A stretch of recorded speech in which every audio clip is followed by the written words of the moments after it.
नमस्कार दोस्तों, मैं हूं रामेंद्र सिंह चौहान।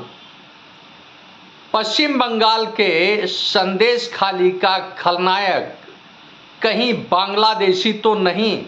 जी हां, यह सवाल हर भारतीय के जहन में उठता अवश्य होगा, क्योंकि जिस तरह के हालात पश्चिम बंगाल के उत्तर 24 परगना के संदेश खाली से निकलकर सामने आए हैं, वह आश्चर्यजनक हैं और चौंकाने वाले हैं।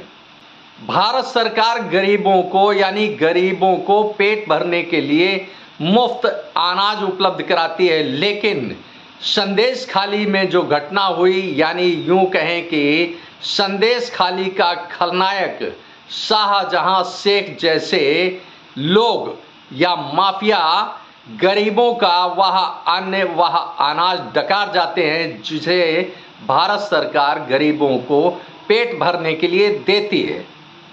अब इसी के साथ आज यह समझेंगे कि चाहे वह पश्चिम बंगाल की तृणमूल कांग्रेस की सरकार हो, यानी ममता बनर्जी हो, या उत्तर प्रदेश की पूर्व मुख्यमंत्री यानी समाजवादी पार्टी के मुखिया अखिलेश यादव हों, या दिल्ली के आम आदमी पार्टी के मुखिया और दिल्ली के मुख्यमंत्री अरविंद केजरीवाल हों, यह सभी राजनेता, खास तौर से क्षेत्रीय राजनीतिक दलों के राजनेता, यह सभी राजनेता आखिर एनआरसी और सीएए का विरोध क्यों करते हैं? इसके पीछे बड़ा कारण है कि इनके यानी इन क्षेत्रीय राजनीतिक दलों की, चाहे वह आम आदमी पार्टी हो, समाजवादी पार्टी हो, या तृणमूल कांग्रेस हो, या इनके जैसे अन्य क्षेत्रीय राजनीतिक दल हैं, उन सभी की राजनीति खास तौर से सत्ता पाने के लिए वह अपने वोट बैंक को एक बड़ा आधार देते हैं मुस्लिम वोट बैंक से। और इसीलिए ममता बनर्जी, अरविंद केजरीवाल और अखिलेश यादव सहित तमाम राजनेता एनआरसी और सीएए का विरोध करते हैं। अब जिस तरह से पश्चिम बंगाल के उत्तर 24 परगना के संदेश खाली का प्रकरण सामने आया, उसने इस सारे मामले की यानी अल्पसंख्यक तुष्टीकरण की राजनीति की एक एक तह खोल कर रख दी। पश्चिम बंगाल में 10,000 करोड़ रुपए का खाद्यान्न घोटाला हुआ, जिसकी जांच पड़ताल के लिए प्रवर्तन निदेशालय की टीम संदेश खाली गई, जिस पर यानी प्रवर्तन निदेशालय की टीम पर हमला हो गया। 10,000 करोड़ रुपए के खाद्यान्न घोटाले में पश्चिम बंगाल सरकार के मंत्री ज्योति प्रिय मल्लिक गिरफ्तार हो चुके हैं और इनका खास आदमी है संदेश खाली का खलनायक शाहजहां शेख। अब दो बातों को समझना बहुत आवश्यक होगा कि आखिर एनआरसी और सीएए का विरोध क्यों हो रहा है। सीएए का विरोध इसलिए हो रहा है कि भारत में पाकिस्तान, बांग्लादेश और अफगानिस्तान से 31 दिसंबर 2014 तक जो लोग आकर शरणार्थी के रूप में बस गए हैं, वह उन देशों के यानी इन तीन देशों के हिंदू, पारसी, सिख, ईसाई, जैन, यह 5 धर्म के लोग हैं या 5 धर्म के मानने वाले हैं जो भारत में आकर शरणार्थी के रूप में 2014 के पहले बस चुके हैं। इनको नागरिकता दी जानी है। अब तुष्टीकरण की राजनीति करने वालों का यह कहना है कि यह समानता का अधिकार नहीं देता है, यानी यूं कहें कि मुस्लिम देशों के जो मुस्लिम भारत आते हैं, यानी अफगानिस्तान, पाकिस्तान, बांग्लादेश के जो मुस्लिम भारत आ जाएं, उनको भी नागरिकता दी जाए, ऐसा मंतव्य है इन राजनेताओं का। लेकिन जब उन देशों के यानी 3 देशों के पाकिस्तान, बांग्लादेश और अफगानिस्तान में जो अल्पसंख्यक हैं और जो प्रताड़ित हैं, उत्पीड़ित हैं, उनको भारत नागरिकता दे रहा है, ऐसे में जबकि यह तीनों देश मुस्लिम देश हैं, तो ऐसे में जब मुस्लिम देश हैं तो उन देशों के मुसलमानों को भारत में नागरिकता देने का कोई औचित्य नहीं बनता है। अब एनआरसी का विरोध इसलिए होता है कि भारत में जो घुसपैठिए रह रहे हैं उनको भारत से बाहर होना पड़ेगा। असम में एनआरसी लागू हुआ और पूरी तरह से देखा गया कि इसमें बड़ी तादाद में घुसपैठिए सामने आए। तो इस तरह से मुस्लिम तुष्टीकरण की राजनीति करने वाले एनआरसी और सीएए का विरोध अपने हित में कर रहे हैं।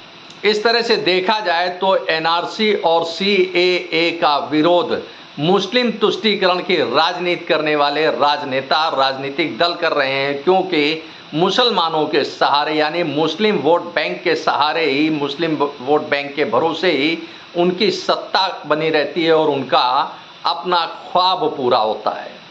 अब बात करें पश्चिम बंगाल की, तो पश्चिम बंगाल के उत्तर 24 परगना का संदेशखाली इलाका बांग्लादेश की सीमा से लगा हुआ है और बांग्लादेशी संदेशखाली इलाके में आसानी से प्रवेश कर जाते हैं और इसी खुलेपन का लाभ उठाया संदेशखाली के खलनायक शाहजहां शेख ने। जैसा कि तथ्य कथ्य से सामने आया कि संदेशखाली का खलनायक बांग्लादेश से संदेशखाली आया था और धीरे धीरे उसने अपना साम्राज्य बढ़ा लिया और बना लिया। अब हालात यह है कि संदेशखाली का डॉन कहलाता है शाहजहां शेख। जैसा कि सामने आया कि शाहजहां शेख कभी बांग्लादेश से मजदूरी करने यहाँ आया था और मजदूरी करते करते यहीं रच बस गया। इसके बाद उसने मछली पालन का काम शुरू किया और धीरे धीरे वह एक माफिया, एक डॉन के रूप में उभर गया। संदेशखाली में शाहजहां शेख की अकूत संपत्ति देखकर सीबीआई, प्रवर्तन निदेशालय और इनकम टैक्स जैसी केंद्रीय एजेंसियां भी हैरान रह गईं कि आखिर एक मजदूर के पास इतना पैसा कहां से आया, उसने इतनी अकूत संपत्ति कैसे पैदा की। केंद्रीय एजेंसियां हैरत में तब पड़ गईं जब उसके पास देखा कि 17-18 आलीशान कारों का काफिला है। इतना ही नहीं, करोड़ों रुपए का उसके पास सोना जवाहरात भी है। उसके पास बेहिसाब संपत्ति देखकर भी आश्चर्यचकित है केंद्रीय जांच एजेंसियां। 14 एकड़ से अधिक उसके स्वामित्व वाली जमीन है, जबकि उसके पास बेनामी संपत्ति यानी बेनामी जमीन का कोई हिसाब किताब अभी तक सामने नहीं आया है। संदेशखाली का यह खलनायक कभी मार्क्सवादी कम्युनिस्ट पार्टी का बड़ा नेता हुआ करता था, लेकिन जब सत्ता का रुख बदला और सत्ता की हवा अलग बदलती नजर आई तो उसने तृणमूल कांग्रेस का दामन थाम लिया। संदेशखाली का यह खलनायक शाहजहां शेख पश्चिम बंगाल सरकार में मंत्री रहे ज्योति प्रिय मल्लिक का खास माना जाता है और ज्योति प्रिय मल्लिक ममता बनर्जी के खास लोगों में है। तो इस तरह से देखें तो शाहजहां शेख ममता बनर्जी और ज्योति प्रिय मल्लिक का बेहद करीबी, बेहद खास है। अब जब 10,000 करोड़ रुपए के खाद्यान्न घोटाले की जांच पड़ताल करने के लिए प्रवर्तन निदेशालय की टीम संदेशखाली शाहजहां शेख के ठिकानों पर पहुंची तो शाहजहां शेख व उसके समर्थकों ने प्रवर्तन निदेशालय की टीम पर हमला कर दिया। अब चूंकि पश्चिम बंगाल में तृणमूल कांग्रेस की सरकार है और मुख्यमंत्री है ममता बनर्जी, तो उनके पुलिस ने प्रवर्तन निदेशालय की टीम का कोई सहयोग नहीं किया, बल्कि यहां तक कि एफआईआर दर्ज करने से भी पश्चिम बंगाल की पुलिस आनाकानी करती रही। पश्चिम बंगाल की पुलिस ने करीब 2 माह तक संदेशखाली के इस खलनायक यानी शाहजहां शेख को गिरफ्तार नहीं किया और जब गिरफ्तार किया तो पश्चिम बंगाल की पुलिस और सीआईडी के बीच संदेशखाली के खलनायक शाहजहां शेख को लेकर एक खेल चलता रहा। कोलकाता हाई कोर्ट ने तो यहां तक कहा कि संदेशखाली के इस खलनायक को यानी शाहजहां शेख को पश्चिम बंगाल की पुलिस तत्काल सीबीआई को सौंप दे, लेकिन ऐसा नहीं किया गया, बल्कि पश्चिम बंगाल की सरकार इस मामले को लेकर सुप्रीम कोर्ट चली गई। लेकिन सुप्रीम कोर्ट से कोई राहत नहीं मिली, बल्कि उसे एक बार फिर पश्चिम बंगाल के यानी कोलकाता हाई कोर्ट की फटकार पश्चिम बंगाल की सरकार को सुनने को मिली। अंतोगत्वा बेहद कश्मकश के बाद सीआईडी ने सीबीआई को संदेशखाली के खलनायक यानी शाहजहां शेख को सौंपा। तो इस तरह से देख सकते हैं, समझ सकते हैं कि आखिर किस हद तक पश्चिम बंगाल की सरकार यानी तृणमूल कांग्रेस यानी यूं कहें कि ममता बनर्जी अपने इस खास सिपह सालार और माफिया डॉन संदेश खाली के इस खलनायक शाहजहां शेख को बचाने के लिए हर स्तर पर लगी रही। तो इससे साफ जाहिर है कि मुस्लिम तुष्टीकरण की राजनीति करने वाले राजनेता अपने स्वार्थों के लिए, अपने हित के लिए, अपनी सत्ता के लिए किस हद तक गिर सकते हैं और देश को, आवाम को और किस तरह से समाज को संकट में डाल देते हैं। अब बात चाहे ममता बनर्जी की हो या अखिलेश यादव की हो या अरविंद केजरीवाल की हो, यह सिर्फ इसीलिए विरोध करते हैं क्योंकि किसी न किसी रूप में इनके साथ चुनाव में माफिया डॉन खड़े होते हैं।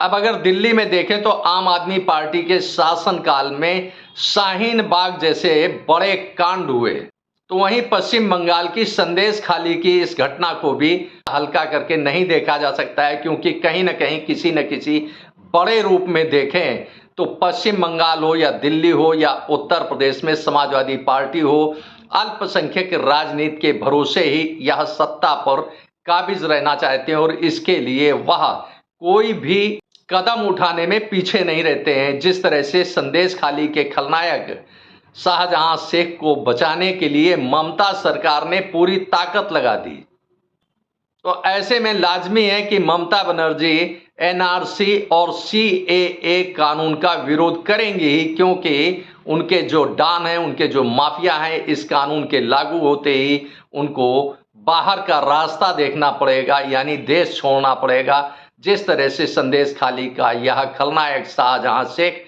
बांग्लादेश से भारत आकर एक माफिया बन गया, एक डॉन बन गया और भारत सरकार की नाक में एक तरह से दम कर दिया। अब एनआरसी और सीएए लागू होता है तो चाहे वह पश्चिम बंगाल हो या कोई अन्य प्रांत हो, पश्चिम बंगाल में हिंदुओं को, जैनों को जो भारत में आके शरणार्थी के रूप में 2014 के पहले बस चुके हैं, उनको, चाहे उनमें हिंदू हों, पारसी हों, सिख हों, ईसाई हों, जैन हों, इन सभी को नागरिकता मिलेगी। तो वहीं एनआरसी लागू होने के बाद संदेश खाली के खलनायक जैसे शाहजहां शेख जैसे लोगों को भारत छोड़कर बांग्लादेश वापस जाना होगा। तो इस विरोध के पीछे सारे तथ्य कथ्य इसी प्रकार दिख रहे हैं। इसीलिए अल्पसंख्यक तुष्टीकरण की राजनीति करने वाले राजनीतिक दल एनआरसी और सीएए का विरोध कर रहे हैं। संदेश खाली का यह खलनायक शाहजहां शेख एनआरसी और सीएए का एक चेहरा मात्र है। इस तरह के अनेक माफिया, अनेक डॉन भारत में पनप रहे हैं, फल फूल रहे हैं, तुष्टीकरण की राजनीति करने वाले राजनीतिक दलों के भरोसे से, उनके वरद हस्त से। अब यह सीबीआई और प्रवर्तन निदेशालय की जांच पर निर्भर करता है कि प्रवर्तन निदेशालय और सीबीआई संदेश खाली के इस खलनायक शाहजहां शेख की नागरिकता को जांच पड़ताल में किस स्तर पर लेती है, यह केंद्रीय जांच एजेंसियों की जांच पर निर्भर करता है। आपने इस वीडियो को देखा, आपको यह वीडियो कैसा लगा कमेंट बॉक्स में हमें अवश्य बताएं। वीडियो को शेयर करें। यदि आप हमारे चैनल पर नए हैं तो हमारे चैनल को सब्सक्राइब करें, जिससे हमारे आने वाले वीडियो, आने वाले नोटिफिकेशन आपको मिल सकें। दोस्तों, वीडियो को लाइक करना ना भूलें। आप लाइक करते हैं तो हमारा प्रोत्साहन होता है, हमारा मोटिवेशन होता है। आपने वीडियो को देखा, आपका बहुत बहुत धन्यवाद। Thank you. जय हिंद, जय भारत।